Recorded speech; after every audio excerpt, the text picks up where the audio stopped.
ఆంధ్రప్రదేశ్ ముఖ్యమంత్రి నారా చంద్రబాబు నాయుడుపై అసభ్యంగా, అగౌరవంగా, అనుచిత వ్యాఖ్యలు చేసిన వైసీపీ మాజీ మంత్రులు అంబటి రాంబాబు మరియు జోగి రమేష్ చేసిన వ్యాఖ్యలకు నిరసనగా చౌటుప్పల్ జాతీయ రహదారిపై వారి దిష్టిబొమ్మను చౌటుప్పల్ మండల తెలుగుదేశం పార్టీ మరియు మున్సిపల్ శాఖల ఆధ్వర్యంలో దహనం చేశారు. చౌటుప్పల్ మండల తెలుగుదేశం పార్టీ మరియు మున్సిపల్ శాఖల ఆధ్వర్యంలో తెలుగుదేశం పార్టీ జాతీయ అధ్యక్షులు ఆంధ్రప్రదేశ్ ముఖ్యమంత్రి వర్యులు నారా చంద్రబాబు నాయుడుపై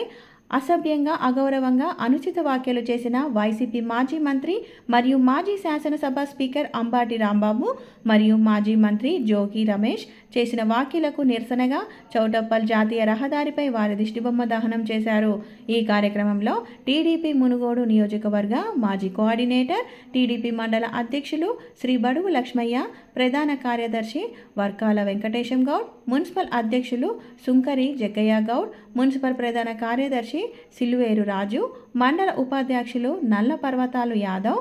మారవుని అశోక్ గౌడ్, ప్రచార కార్యదర్శి గోగినేని కృష్ణతేజ, తెలుగుదేశం పార్టీ నాయకులు బొంగు బాద్షా, ఉపేంద్రచారి, చెరుకు అశోక్, అంతటి కృష్ణయ్య, గుర్రం యాదగిరి, ఆంజనేయులు, గోషిక పాండు, గొల్లపూడి దినేష్, కొమరాల సంజయ్ తదితరులు పాల్గొన్నారు.